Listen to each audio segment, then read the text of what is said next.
Bonjour à toutes et à tous, bienvenue dans Smart Impact, l'émission de la RSE, la transition écologique, avec un grand entretien aujourd'hui, plus de 20 minutes pour un géant de l'assurance, la Massif, et son président Philippe Perrault. La mutuelle aux plus de 5 600 000 sociétaires accentue ses engagements RSE. On va les détailler, on va voir aussi ce que la crise sanitaire, mais aussi et surtout l'urgence climat et biodiversité change au modèle de l'assurance. Et puis, on garde comme tous les jours de la place pour les startups dans cette émission. Dans Smart Ideas, vous découvrirez tout à l'heure les kits de couverts nomades et durables de Bini. Voilà, c'est parti, c'est Smart Impact.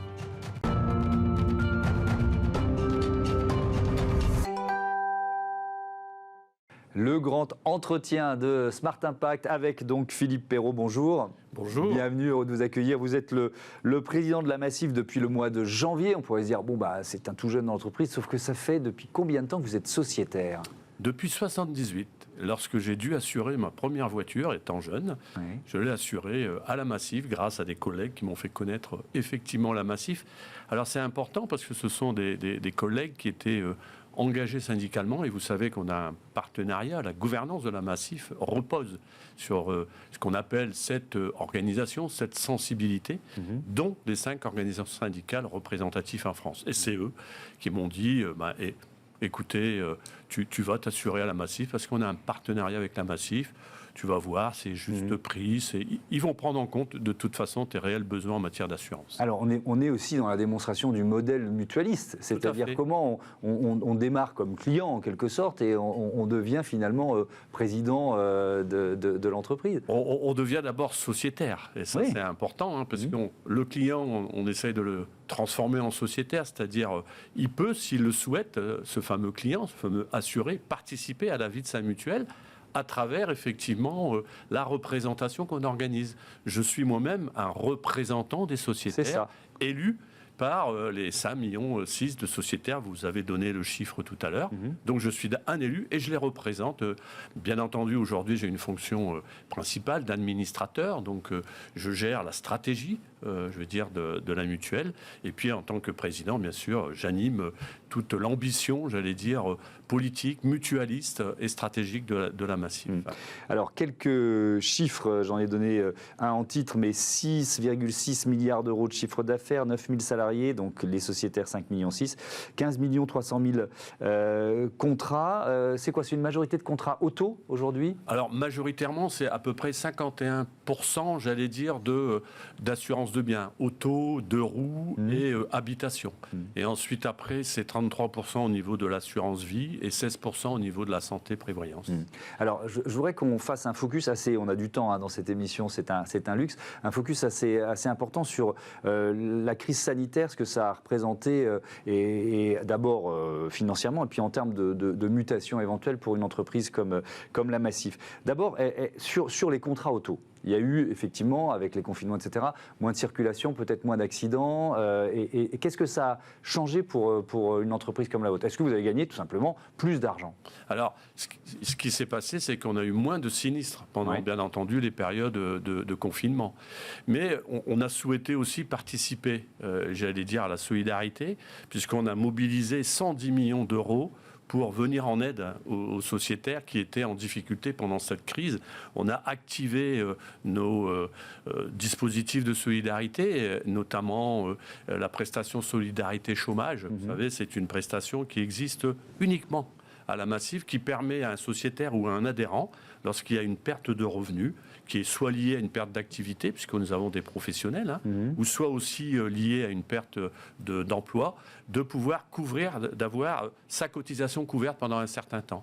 Donc, on a aussi mis en place Massif Solidarité Coup Dur, c'est-à-dire une plateforme téléphonique où les sociétaires et les adhérents peuvent appeler en cas de difficulté particulière. Ça existait déjà ou vous l'avez créé à l'occasion de cette crise sanitaire ? Au moment de la crise sanitaire, on a mis en place une cellule Covid pour organiser, je veux dire, toute cette solidarité, notamment en direction. On a fait le choix de le faire en direction des personnes qui avaient vraiment besoin.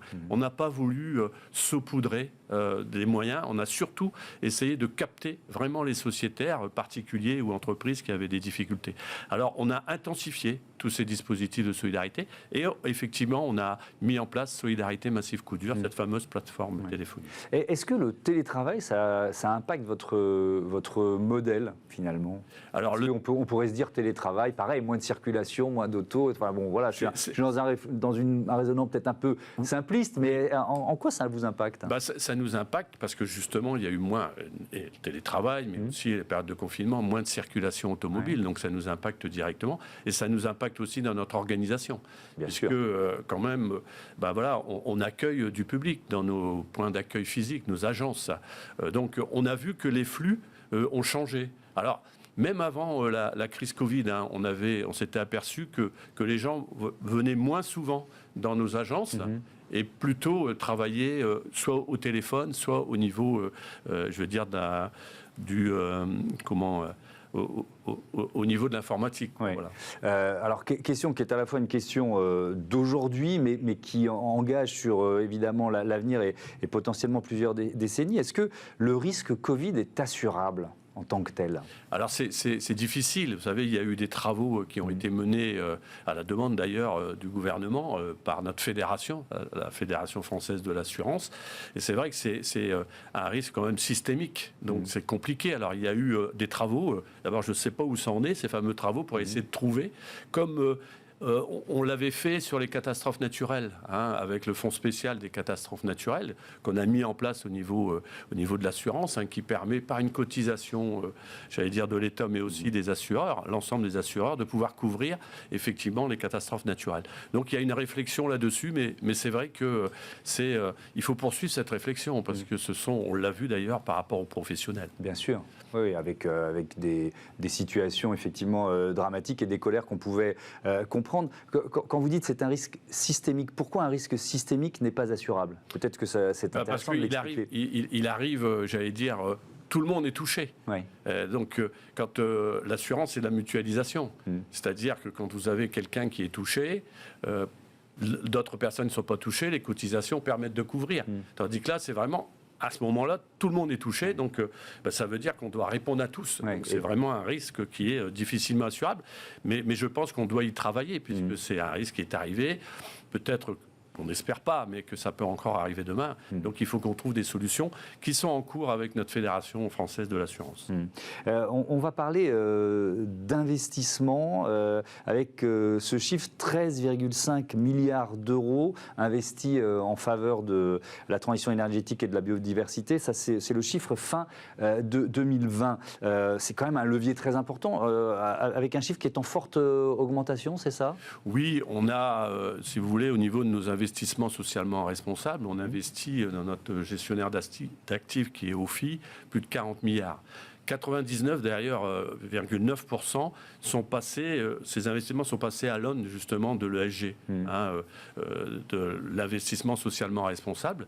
Et c'est vrai qu'en fin 2020, 13,5 milliards qui ont été investis pour la transition énergétique et la biodiversité.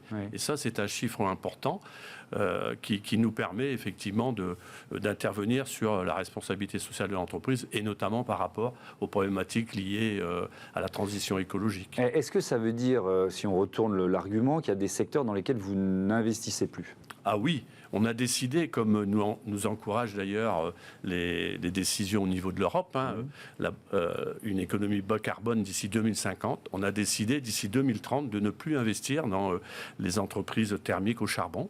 On vérifie aussi les entreprises où on investit pour vérifier s'ils n'ont pas plus de 10% d'investissement dans les systèmes, j'allais dire, d'énergie qui sont fossiles donc, et non conventionnels. Donc effectivement, on a ce regard-là parce que ça nous paraît important de contribuer dans le cadre de l'investissement, effectivement, à la transition énergétique. Alors, vous dites d'ici 2030, donc c'est à la fois très proche, mais bon, on pourrait vous dire aller plus vite, quoi. Vous voyez ce que je veux dire? Pourquoi vous faites ce choix? Parce que vous pensez qu'il faut quand même accompagner accompagner ces entreprises voilà, vers un chemin de décarbonation et pas tout arrêter de financer d'un seul coup? Pourquoi cette logique? Je pense qu'il est important d'y aller progressivement. Parce qu'on ne peut pas condamner non plus, parce que ces entreprises, à la clé, c'est du développement économique, c'est aussi de l'emploi.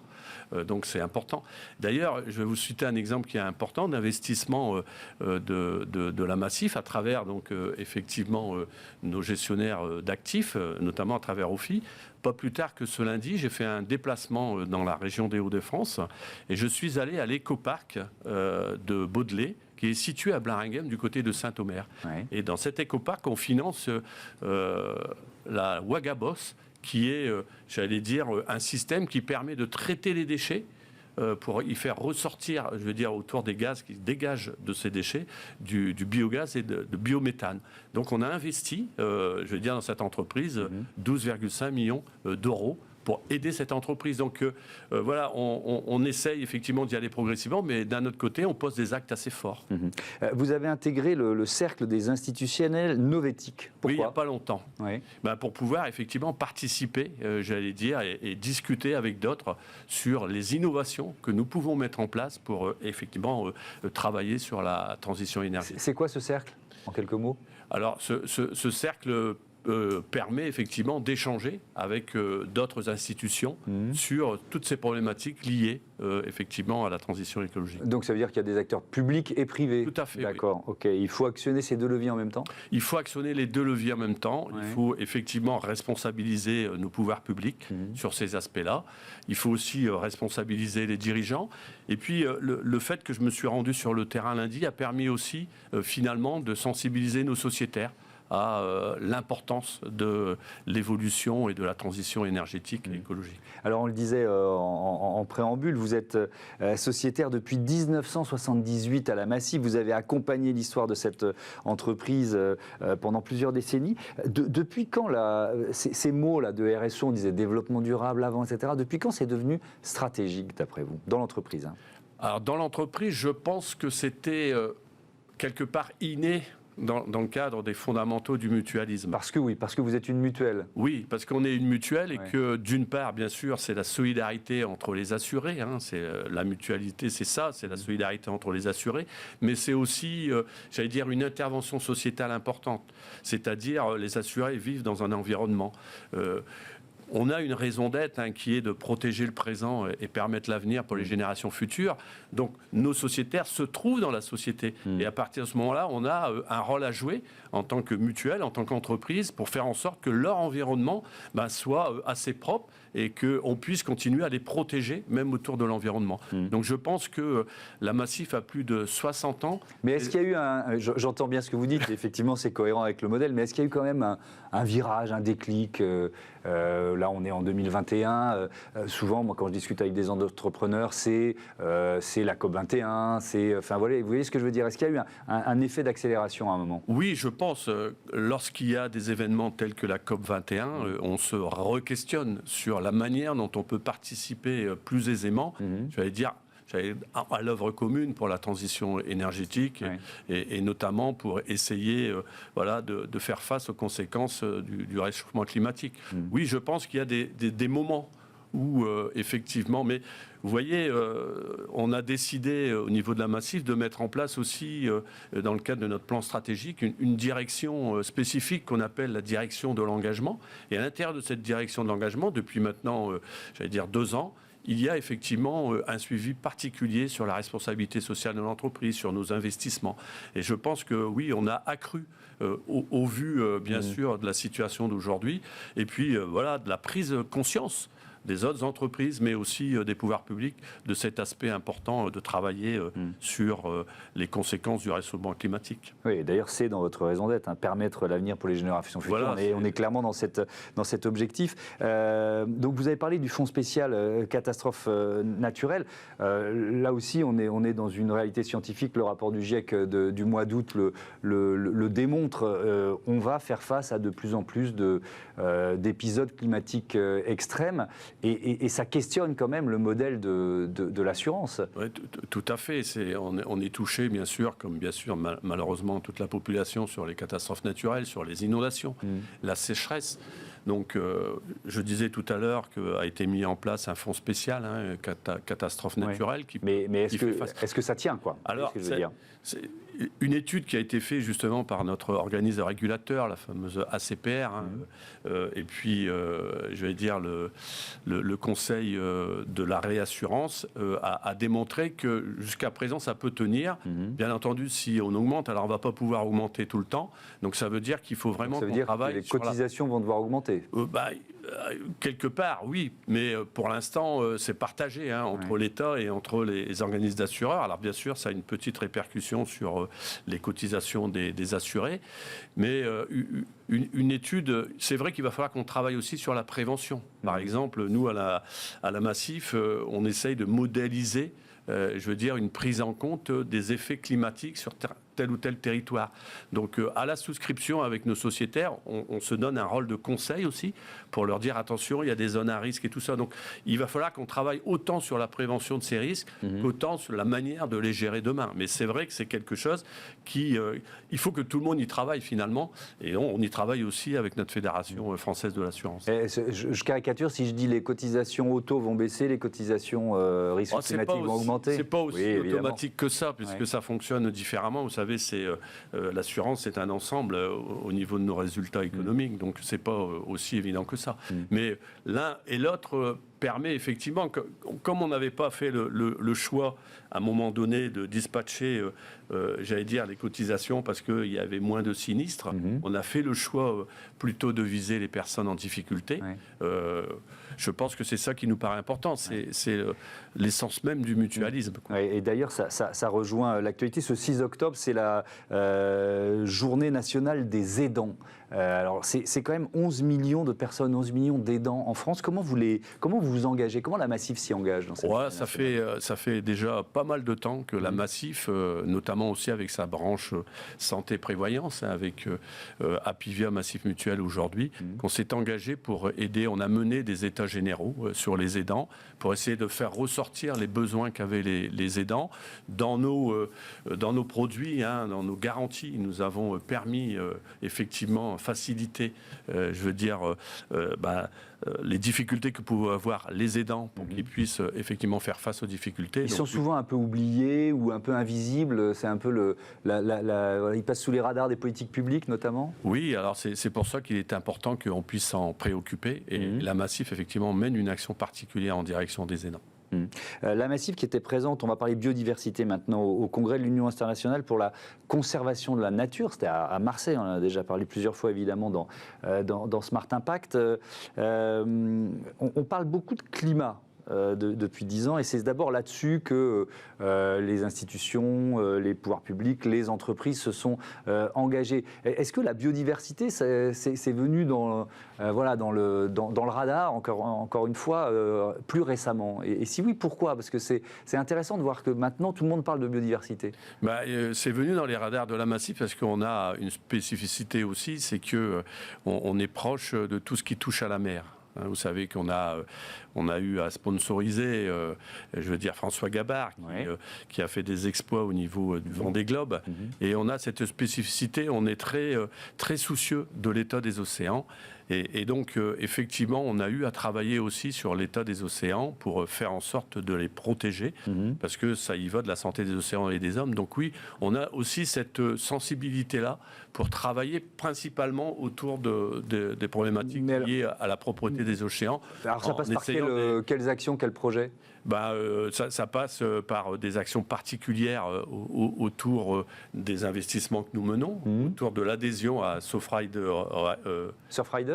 C'est ça, où on participe aussi. C'est passé aussi par une participation à PolarPod.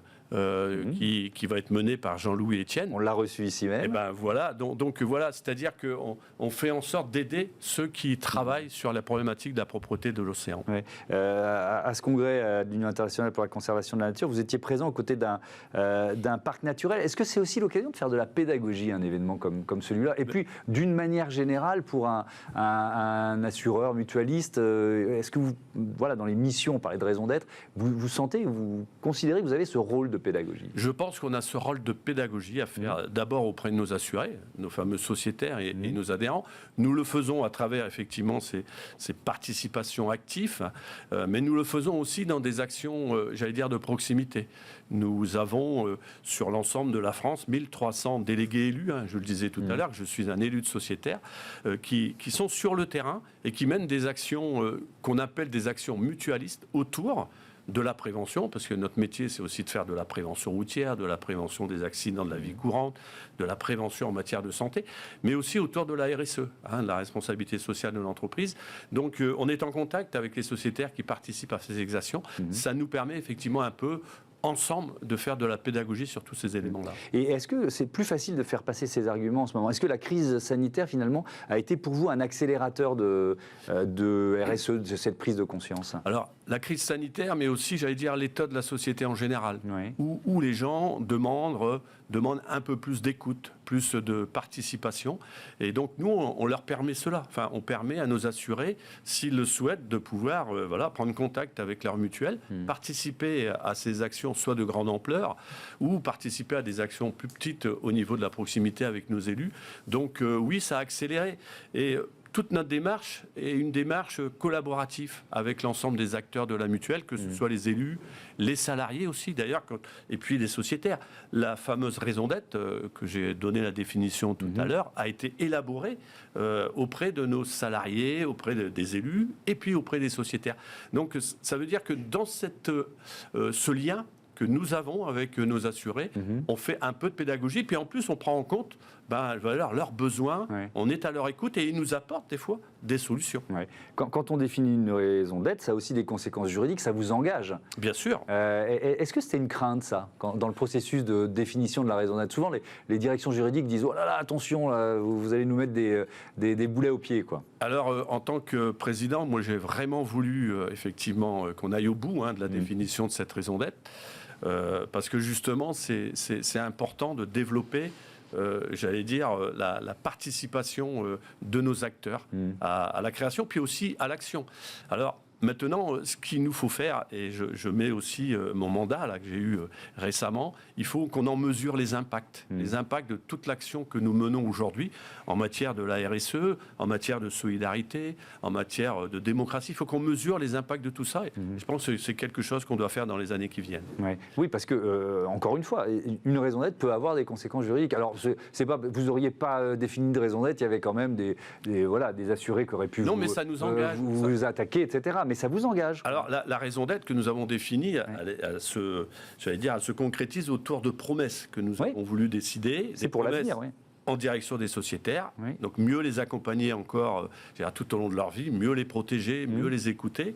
Des promesses en direction, de nos salariés, faire en sorte que ceux-ci se retrouvent dans le projet d'entreprise. Des promesses en direction des élus, ceux qui accompagnent les sociétaires pour qu'ils puissent assumer leur mandat, pour vraiment être des représentants de sociétaires et d'adhérents, et puis aussi des promesses en direction de la société, c'est-à-dire faire en sorte de là où on est, en fonction de nos métiers, de créer une société beaucoup plus solidaire, beaucoup plus responsable, ou le faire ensemble à quelque chose d'important. On est dans une société aujourd'hui qui a tendance à séparer les gens. Nous, aujourd'hui, on veut les rassembler pour que chacun puisse trouver sa place dans cette société. Merci beaucoup, merci Philippe Perrault. À bientôt sur Bismart. La start-up du jour, c'est tout de suite des couverts nomades et durables. Smart Ideas avec BNP Paribas. Découvrez des entreprises à impact positif.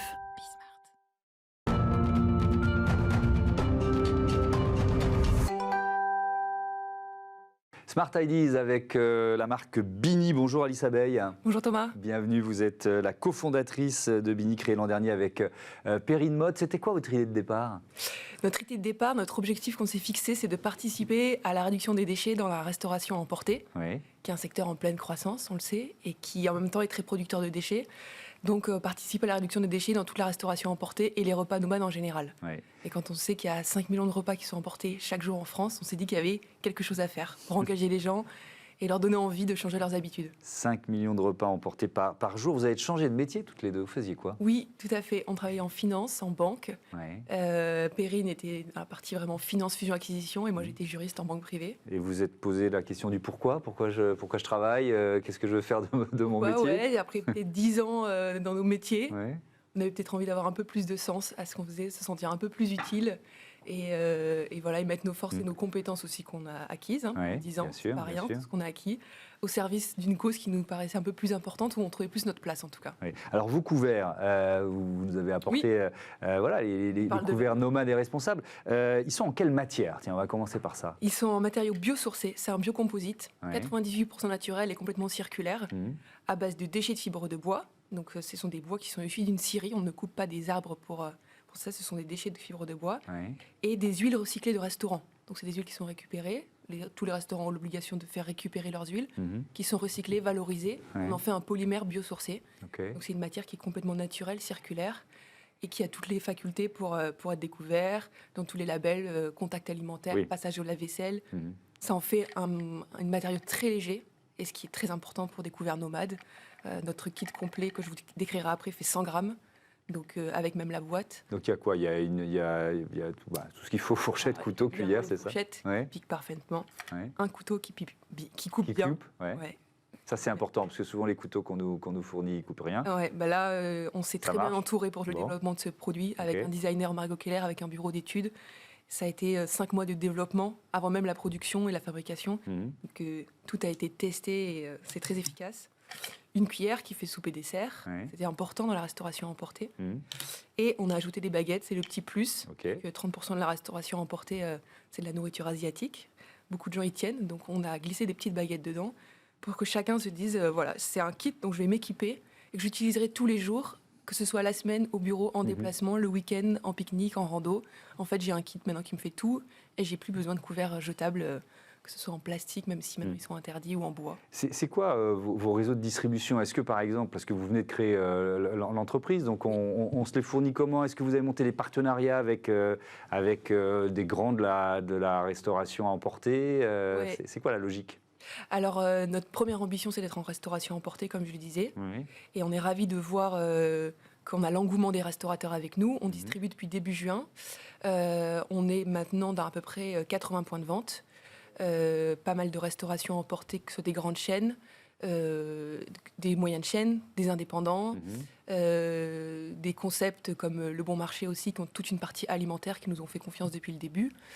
Et voilà, ça c'est notre première cible, et on arrive à engager les gens comme ça, en étant proche du consommateur et en étant disponible au moment où il en a le plus besoin. Vous avez quitté la finance, mais on parle souvent de finance responsable. Ici, ça aurait peut-être pu être un levier, je ne sais pas, aussi efficace ou plus efficace de votre engagement. Vous vous êtes posé la question? Oui, mais peut-être aussi envie de sortir d'un grand groupe. Je parle peut-être plus personnellement. Je travaille pour un grand groupe bancaire et peut-être envie d'être dans une plus petite structure. Quitte à être dans une petite structure, autant la créer et être au cœur et être touche à tout et gérer toutes les phases. L'une des difficultés, j'imagine, à laquelle vous avez été confronté, c'est la filière, parce que vous nous avez dit il faut trouver les matériaux. Les filières, elles existent déjà, elles existaient déjà? Alors c'est très émergent, et cette matière qu'on a trouvée, on voulait une matière innovante. On ne voulait pas des couverts qui soient les couverts de la maison, en métal. C'est pas très engageant, ça donne pas envie, c'est lourd.